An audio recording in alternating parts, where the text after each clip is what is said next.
Hi ಎಲ್ಲರಿಗೂ. ಇವತ್ತಿನ ವಿಡಿಯೋದಲ್ಲಿ ಈ ಬೇಸಿಗೆಗೆ ತುಂಬಾ ರುಚಿಕರವಾಗುವ ತಂಪಾದ ಸೋರೆಕಾಯಿ ಪಾಯಸ ಮಾಡಿ ತೋರಿಸ್ತಾ ಇದ್ದೀನಿ. ನಾನು ಇಲ್ಲಿ ಎಳತ್ತಾದ ಸೋರೆಕಾಯಿಯನ್ನು ತಗೊಂಡಿದ್ದೀನಿ. ಇದನ್ನು ನೀರಲ್ಲಿ ಚೆನ್ನಾಗಿ ತೊಳೆದು ಇಟ್ಟಿದ್ದೀನಿ. ಇದರ ಅರ್ಧ ಭಾಗದಷ್ಟು ಮಾತ್ರ ಪಾಯಸ ಮಾಡ್ತೀನಿ.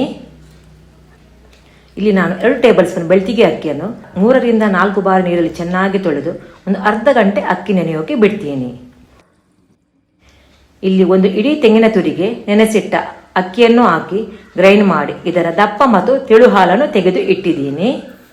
ಹಾಗೆಯೇ 1/4 ಕಪ್ ಹೆಸರು ಬೇಳೆಯನ್ನು 2 ರಿಂದ 3 ಬಾರಿ ನೀರಲ್ಲಿ ಚೆನ್ನಾಗಿ ತೊಳೆದು ಇಡ್ತೀನಿ. ಗ್ಯಾಸ್ ಸ್ಟವ್ ಆನ್ ಮಾಡಿ ಪ್ಯಾನ್ಗೆ 2 ಟೇಬಲ್ ಸ್ಪೂನ್ ತುಪ್ಪ ಹಾಕಿ, ತುಪ್ಪ ಬಿಸಿಯಾದಾಗ ಸೋರೆಕಾಯಿಯ ಈ ರೀತಿ ಸ್ಕ್ರೇಪರ್ನಲ್ಲಿ ಸ್ಕ್ರೇಪ್ ಮಾಡಿ ಹಾಕಿ ಮೀಡಿಯಂ ಫ್ಲೇಮಲ್ಲಿ 5 ನಿಮಿಷ ಫ್ರೈ ಮಾಡ್ತೀನಿ. ಇದಕ್ಕೆ ರುಚಿಗೆ ಸ್ವಲ್ಪ ಉಪ್ಪನ್ನು ಹಾಕ್ತೀನಿ. ಸೋರೆಕಾಯಿ ತುಂಬ ಹಳತಿ ಇತ್ತು, ಹಾಗೆ ಸೋರೆಕಾಯಿಯ ಸಿಪ್ಪೆ ತೆಗೆಯದೆ ಸ್ಕ್ರೇಪ್ ಮಾಡಿದ್ದೀನಿ. ಸೋರೆಕಾಯಿ ಹಸಿ ವಾಸನೆ ಹೋದರೆ ಸಾಕು, ಅಷ್ಟರವರೆಗೆ ಫ್ರೈ ಮಾಡ್ತೀನಿ. ಪಾಯಸ ಮಾಡೋಕೆ ಪಾತ್ರೆಗೆ ತೊಳೆದಿಟ್ಟ ಹೆಸರು ಬೇಳೆಯನ್ನು ಹಾಕಿ ಇದು ಬೇಯೋಕೆ ತೆಗೆದಿಟ್ಟ 3ನೇ ತೆಂಗಿನಕಾಯಿಯ ತೆಳು ಹಾಲನ್ನು ಹಾಕಿ ಗ್ಯಾಸ್ ಸ್ಟವ್ ಆನ್ ಮಾಡಿ ಹೆಸರು ಬೇಳೆಯನ್ನು ಒಂದು 50% ಬೇಯಿಸ್ತೀನಿ. ಇಲ್ಲಿ ಹೆಸರು ಬೇಳೆ 50% ಬೆಂದಿದೆ. ಇವಾಗ ಇದಕ್ಕೆ ತುಪ್ಪದಲ್ಲಿ ಫ್ರೈ ಮಾಡಿಟ್ಟ ಸೋರೆಕಾಯಿಯನ್ನು ಹಾಕಿ ಎರಡನ್ನು ಒಟ್ಟಿಗೆ ಒಳ್ಳೆ ಬೇಯಿಸ್ತೀನಿ.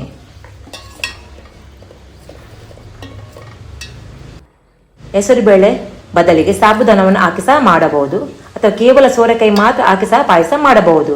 ಸೋರೆಕಾಯಿ ಹೆಸರು ಬೇಳೆ ಚೆನ್ನಾಗಿ ಬೆಂದಿದೆ. ಇವಾಗ ಇದಕ್ಕೆ 2ನೇ ತೆಂಗಿನ ಹಾಲನ್ನು ಹಾಕಿ ಒಳ್ಳೆ ಮಾಡಿ ಮಿಕ್ಸ್ ಮಾಡಿ ಒಂದು ಕುದಿ ಬರಿಸ್ತೀನಿ. ನೋಡಿ, ಕುದಿ ಬರ್ತಾ ಉಂಟು. ಇವಾಗ ಇದಕ್ಕೆ 3/4 ಕಪ್ಪಿನ ಬೆಲ್ಲವನ್ನು ಪುಡಿ ಮಾಡಿ ಹಾಕಿ ಒಂದು ಒಳ್ಳೆ ಮಾಡಿ ಮಿಕ್ಸ್ ಮಾಡ್ತೀನಿ. ನನಗೆ ಸ್ವಲ್ಪ ಟೇಸ್ಟ್ ಕಡಿಮೆ ಅನಿಸಿತು, ಹಾಗೆ ಪುನಃ 1/4 ಕಪ್ ಬೆಲ್ಲದ ಪುಡಿ ಹಾಕಿ ಮಿಕ್ಸ್ ಮಾಡಿ ಒಂದು ಒಳ್ಳೆ ಕುದಿ ಬರಿಸ್ತೀನಿ.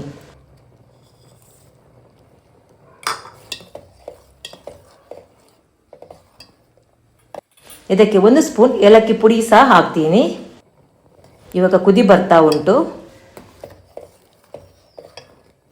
ಇದಕ್ಕೆ ದಪ್ಪ ತೆಂಗಿನ ಹಾಲನ್ನು ಹಾಕಿ ಒಳ್ಳೆ ಮಾಡಿ ಮಿಕ್ಸ್ ಮಾಡಿ ಒಂದು ಒಳ್ಳೆ ಕುದಿ ಬರಿಸ್ತೀನಿ. ನಾನು ಇದಕ್ಕೆ ಯಾವುದೇ ಡ್ರೈ ಫ್ರೂಟ್ಸ್ ಹಾಕುವುದಿಲ್ಲ, ಯಾಕಂದರೆ ಪಾಯಸ ತಿನ್ನುವಾಗ ಸೋರೆಕಾಯಿಯ ಪೀಸಸ್ ಸಿಗುತ್ತೆ. ಹಾಗೆ ನೋಡಿ, ಒಳ್ಳೆ ಕುದಿ ಬರ್ತಾ ಉಂಟು. ಇವಾಗ ಗ್ಯಾಸ್ ಸ್ಟವ್ ಆಫ್ ಮಾಡ್ತೀನಿ. ಇವಾಗ ನಮ್ಮ ರುಚಿಯಾದ ಆರೋಗ್ಯಕರವಾದ ಹಾಗೆಯೇ ದೇಹಕ್ಕೆ ತಂಪಾದ ಸೋರೆಕಾಯಿ ಪಾಯಸ ರೆಡಿಯಾಗಿದೆ. ನನ್ನ ಇವತ್ತಿನ ಸೋರೆಕಾಯಿ ಪಾಯಸ ರೆಸಿಪಿ ನಿಮಗೆ ಇಷ್ಟವಾದರೆ ಒಂದು ಲೈಕ್ ಕೊಡಿ. ಎಲ್ಲರಿಗೂ ಥ್ಯಾಂಕ್ ಯು ಫಾರ್ ವಾಚಿಂಗ್.